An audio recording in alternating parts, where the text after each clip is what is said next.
अस्सलामुअलैकुम जी। आज हम अपने ग्रामर के कुछ कॉन्सेप्ट्स क्लियर करते हैं। सबसे पहले जो है ना हमारे पास है वो difference between concrete noun and abstract noun. Concrete noun और एब्स्ट्रैक्ट नाउन बेसिकली होता क्या है? कंक्रीट नाउन की डेफिनेशन है refers to something tangible that can be perceive through the senses. जो हम अपनी 5 सेंसेस से हम उसको सूंघ सकते हैं, टच कर सकते हैं, उसको देख सकते हैं, उसको सुन सकते हैं, वो कंक्रीट नाउन कहलाता है। कंक्रीट नाउन के मायने होते हैं ठोस या मादा चीज़। ऐसे तमाम नाउन जिन्हें इंसानी हवा से खमसा यानी छूना, देखना, सूंघना, चखना और सुनना से शनाख्त किया जा सकता हो। यानी कोई भी ऐसी चीज़ जिसे हम छू सकते हैं या महसूस कर सकते हैं वो क्या कहलाती है? Concrete noun. For example mango जैसे हम चख सकते हैं, ट्री हम देख सकते हैं, टच भी कर सकते हैं। इन सब चीज़ों को हम टच वगैरह कर सकते हैं 5 सेंसेस से हम अपनी। तो फिर ये क्या कहलाते हैं? कंक्रीट नाउन कहलाते हैं। ठीक है। उसके बाद है एब्स्ट्रैक्ट नाउन। एब्स्ट्रैक्ट नाउन क्या है? रेफर्स टू इंटेजिबल आइडियाज़, क्वालिटीज़ और states that can not be sense. जिसे हम ना छू सकते हैं ना हम उसको मतलब अपनी सेंसेस से हम उसका कुछ भी नहीं कर सकते, ना हम छू सकते हैं, ना सुन सकते हैं, ना उसकी देख सकते हैं, सूंघ सकते हैं। वो सिर्फ एक तसव्वुर होता है, ख्याल होता है, खुलासा होता है।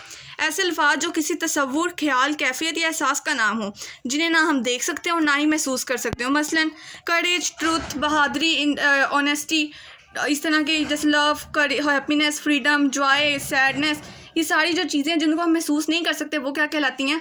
Abstract noun. उसके बाद है हमारे पास काउंटेबल नाउन। काउंटेबल नाउन क्या होता है? Refers to the things that can be counted and have singular plural forms. ऐसी चीज़ें जो गिन सकते हो। ठीक है। जो चीज़ें गिन सकते हो उसको हम कहेंगे काउंटेबल नाउन। अनकाउंटेबल नाउन क्या होता है? Refers two things that can not be counted, जिसको हम काउंट ना कर सकते हो, मतलब लेकिन उसको मैयर कर सकते हो, मैयर कर सकते हैं। Milk, water, sugar. ठीक है। इस तरह की चीज़ों को हम काउंट नहीं कर सकते ना। मिल्क के अंदर तो इतने सारे ड्रॉप्स होते हैं, वाटर के अंदर भी इतने सारे ड्रॉप्स होते हैं, शुगर के अंदर इतनी सारी चीज़ को हम गिन नहीं सकते, लेकिन हम मैयर ज़रूर कर सकते हैं। तो उन मैयर को जो कर सकते हैं उनको कहते हैं अनकाउंटेबल नाउन। उसके बाद है हमारे पास पॉजेसिव एडजेक्टिव। पॉजेसिव एडजेक्टिव क्या होता है? ऐसा modifies a noun to show ownership.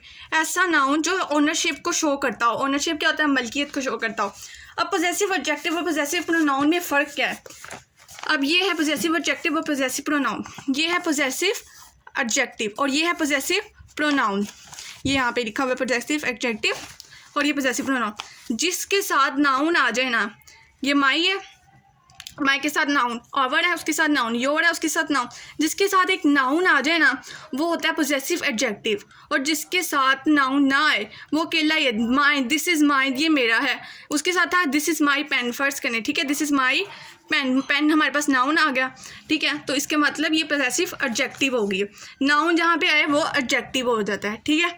और जिसके साथ नाउन ना आए वो प्रोनाउन। नाउन, प्रोनाउन का मतलब क्या होता है कि वो नाउन की जगह ले लेता है। ठीक है। तो फिर इसका मतलब this is me, this is mine, ये मेरा है, तो इसका मतलब ये पॉजेसिव प्रोनाउन है। उसके बाद है interrogative pronoun and interrogative adjective. What is the difference between interrogative pronoun and interrogative adjective? Interrogative pronoun में क्या है? Stands alone to ask a question. Interrogative adjective का मतलब क्या है? Modifies a noun which asking a question. अब इसमें हम फ़र्क देख लेते हैं। यहाँ पे लिखा हुआ है विच इज़ योर रूम। अब विच जहाँ पे जो आ रहा है यहाँ इसके साथ कोई नाउन नहीं लगा हुआ, इसका मतलब कि ये प्रोनाउन है। ठीक है। एडजेक्टिव प्रोनाउन हो गया।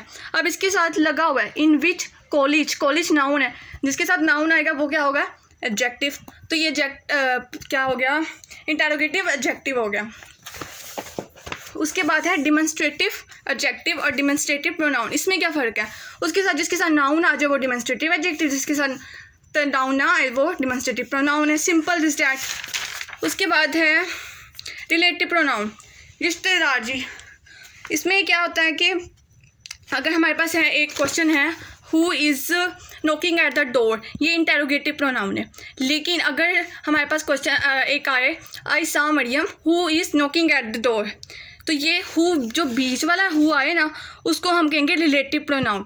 अगर शुरू में आ गया वो इंटरोगेटिव, अगर बीच में आ गया जिसका जिक्र हो रहा है the girl who won the race, who बीच में आ गया ना तो इसका मतलब कि ये रिलेटिव है। उसके बाद है ट्रांसिटिव। ट्रांसिटिव वर्ब क्या होता है? ऐसा जिसको ऑब्जेक्ट चाहिए हो। अब यहाँ पे मैं आपको एग्जांपल देती हूँ। यहाँ पे होएगा व्हाट, उसमें ज़रूरी हो, सब्जेक्ट हो और वर्ब हो। ठीक है।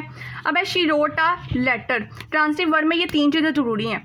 शी सब्जेक्ट है हमारे पास, रोट क्या है वर्ब, वो काम जो कर रही है, लेटर जो है वो क्या कर रही है, ठीक है। शी रोट अ लेटर, वो एक खत लिख रही है, तो इसका मतलब ये ट्रांसिटिव। अगर इसमें हमारे पास ये तीनों चीज़ें मौजूद ना हो, जैसे हमारे पास है does not require direct object, object नहीं है हमारे पास, स्लीप रन क्राई, स्लीप वो सो रही है, क्या में इस वट नहीं आ रहा, रन में वट नहीं आ रहा, क्राई में वट नहीं आ रहा कि वो रो रहा है, क्या रो रहा है, इसमें वट नहीं आ रहा, जिसमें वट नहीं आ रहा, जिसमें पता नहीं है, ज़रूरत ही नहीं है कि उस जुमला पहले ही पूरा हो रहा है, उसको हम कहते हैं इंट्रांजिटिव वर्ब।